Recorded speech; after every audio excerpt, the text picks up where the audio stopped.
Hey everybody, it's Lindsay, and today I wanted to do a review and show you my foundation routine or a tutorial using the Sephora Airbrush 55 or 55 Airbrush. This I picked up from Sephora.com a couple of weeks ago because it was on clearance. This is the old version. They've not repackaged, but they've redone this brush. They've come out with a new one. I think it actually has a black handle. And so this was 50% off. This was $17. The new one is $34. And I've heard such good things about this brush that I wanted to try it. I mean, people on YouTube have talked about this for years, but it was never something that really I was interested in. But when it went on sale, I thought, hey, I'll try this. I haven't even seen the new one. I'm assuming it's pretty much the same exact thing. I can't speak for that though, since I haven't tried it or used it. This is the only one I've used. So the reason I think I am not eager to normally try something like this is because I use the Beauty Blender, and I love, love, love the Beauty Blender. The finish is beautiful, it's so natural, it's so easy to use, and I just love the way that makes my makeup look. I've tried foundation brushes in the past. I've tried a couple that I do like, but a lot of them leave my makeup streaky, and I hate that. Like the flat kind of paddle shaped foundation brushes, the traditional foundation brush, I don't know how anybody uses those. I mean, I've used them before and they're so streaky on me. So I hate that. But this is such a unique brush. I mean, it looks like a powder brush. I would never, if I didn't know this was used for foundation, I would never think to use it for foundation just because it is so fluffy and looks like it's meant for powder.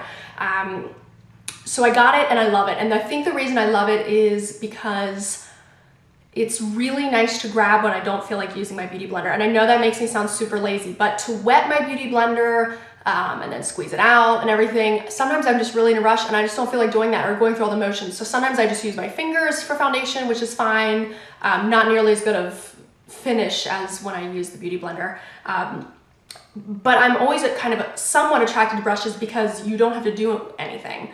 You don't have to wet it and get it ready. You just kind of like, it's sitting there and you can use it. So this is dirty because I just used it to film this tutorial. So you'll see how I use it.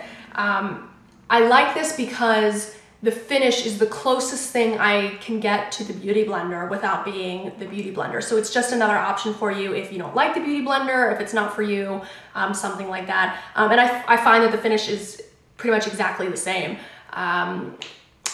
It's light, but you can build it up, and it just makes it literally does kind of make your makeup look airbrush. It just looks it meshes in with your skin, makes it look very smooth and flawless and not streaky at all. And it's so easy to use. As you'll see in the tutorial, I just buff it like crazy. That is the trick that I found to using this brush and making it look amazing. So I love this. I can't speak to the new brush, but I wanted to let you know my thoughts on this so far because I've been such like an advocate of the Beauty Blender. I love it so much that I found something that I love honestly just as much. So I definitely will be using this more. I still love the Beauty Blender. I think it's nice to just be able to switch it up and to give you a review on something that's different. So yeah, if you want to see how I did my foundation using the Sephora Airbrush 55, keep watching. So I don't have any makeup on right now, obviously. I've done my skincare and everything, and the only thing I have on is a primer, and right now I'm using L'Oreal Magic Perfecting Base. I've talked about this before. I just think it's a great way to start out your face before foundation. It gives it kind of a velvety finish. It smooths everything out, fills in the pores, makes the foundation on top look just kind of smoother and more beautiful. And I do think it helps my makeup last longer. So I've been using it and I just really like the way it feels. So the foundation I'm going to be using for this tutorial is my Mary Kay Time Wise Matte Wear Foundation. This is in the color Beige 6. I just like this for day to day. This is actually, the matte wear is what I use on brides when I do bridal makeup. It photographs beautifully, it looks great, it's natural, and it's not too heavy of a coverage, but it's buildable. It's definitely a medium coverage. So it's one I like to use day to day a lot. So what I do is I just kind of squeeze some out onto the back of my hand like this, just like I do when I'm using the Beauty Blender. But instead I'm using the airbrush if I can keep my hands on it. So then I just kind of start at one of the corners here and spread it so that it's kind of evenly distributed all over the bristles. And then I just kind of start on one side of my face and start buffing in circles. And one thing that I have really noticed with this is that it looks so much better the more you buff it in. Typically I'm kind of just go really fast if I'm using a beauty blender, or if I'm using a different kind of foundation brush, I just kind of buff it on and I'm done. But I've just really found the more you buff this in, the better it looks. And I think it's because it is so, I mean, the brush itself is so light and fluffy, as opposed to being, you know, like a really dense type foundation brush. So it just takes a lot more swipes and swirls and everything to cover and really blend in. But I like it because it's so light and fluffy, you can just buff and buff and buff, and it really like melts it into your skin, helps blend everything together, but it's not wiping off the product. If a foundation brush is really dense, then the more you buff it, you're almost gonna be wiping off some of the product you've already put on. So yeah, I just kind of keep buffing it over, and when I need more, I put more on my brush, but I really try and just blend with what I have a little bit at a time. And I always go down my neck like this. This is changing my voice by going over this. I always go down my neck just because no matter how perfect of a color match your foundation is, foundation on skin looks different than naked skin. So I just like to go down my neck a little bit to help blend it with kind of whatever's left on the brush. So then I usually, oh, got a fuzzy on me. I usually do my forehead last and my eye area. My one, I guess, drawback about this brush versus the Beauty Blender is about the eye area. My Beauty Blender is so easy to really get in all the little areas of the eye, the dark pockets in here, right up to the lash line, especially with that pointed end. But because this is so fluffy and big, you can't get as precise, and it's harder to get, you know, right up under the eye. So I kind of just go over my whole eyelid and everything and eyebrows. And I think because the brush is just so light and fluffy, it doesn't get like stuck in my hairline and things like I feel like a traditional foundation brush would.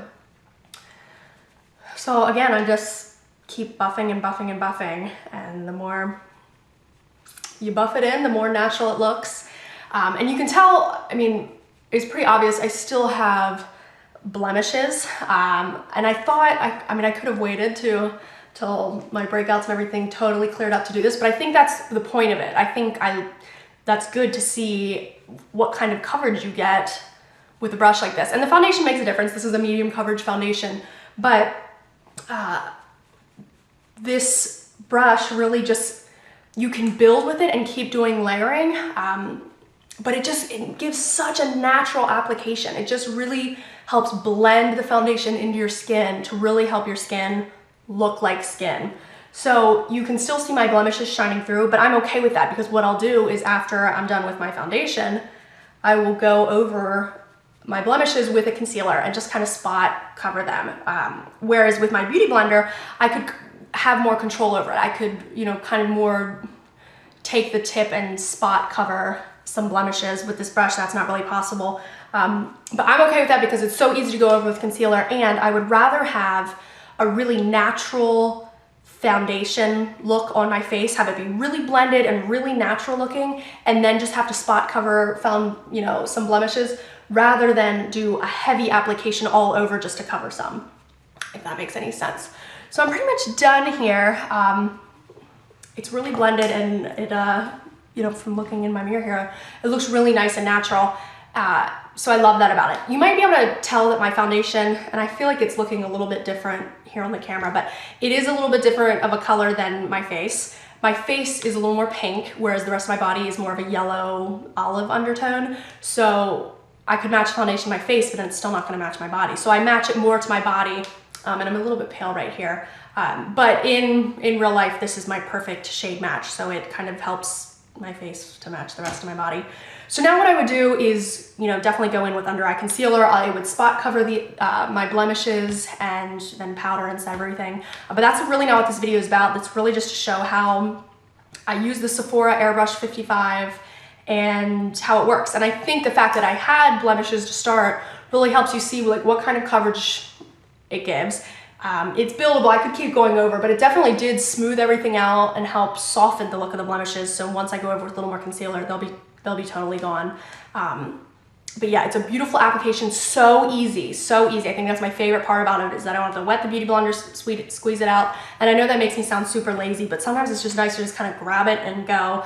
And it's something different to try. So let me know if you have this brush, if you've tried it, and what your thoughts are. I know it's been, I mean, raved about on YouTube for years and years and years, and I never gave it much thought until it went on sale and I decided to try it, and I love it. And so I definitely think it's something nice to switch up between the Beauty Blender. So let me know what you think, and if you have any other foundation brushes that you find are just amazing, I would love to know.